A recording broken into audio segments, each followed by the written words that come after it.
তো বন্ধুরা, আজকে তোমাদেরকে দুপুরে একটা ভিডিও ছেড়েছিলাম যে আমাদের বাড়িতে আজকে লক্ষ্মী পুজো হয়েছিল। তো আজকে হলো আমাদের পোষ আগলানো রাত্রে। তো চলো তোমাদেরকে দেখাই যে আমাদের পোষ কী করে আগলাবো। এখানে চালের গুঁড়ি দিয়ে প্রথমে একটা ঘর করে নিতে হবে। তার মধ্যে গোবরের ছোট ছোট বল 3টে বানিয়ে তার মধ্যে দুটো গাছ দিয়ে ফুল সিঁদুর দিয়ে তোমার ধান আছে, ধান দিয়ে দুঃখ দিয়ে সুন্দর করে ঘুরিয়ে আর একটা ছড়া আছে যেটাকে বলতে হয়।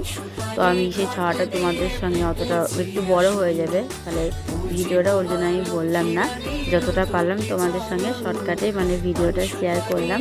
যদি ভিডিওটা ভালো লাগে তো লাইক করবেন, শেয়ার করবেন। তো দেখতেই পেলেন যে আমি কীভাবে পোস্টটা আগলালাম। তো এটা হলো আমাদের মায়ের কাছে পোস্টটা আগলালাম, যেখানে আমাদের ঠাকুর কাছে আমাদের মা লক্ষ্মী বসানো আছে। যদি ভিডিওটা ভালো লাগে তো লাইক করুন, শেয়ার অবশ্যই যেন করবেন, আর আমাকে এইভাবেই যেন সাপোর্ট করবেন। যদি ভিডিওটা ভালো লাগে তো লাইক করুন, শেয়ার করবেন। টাটা।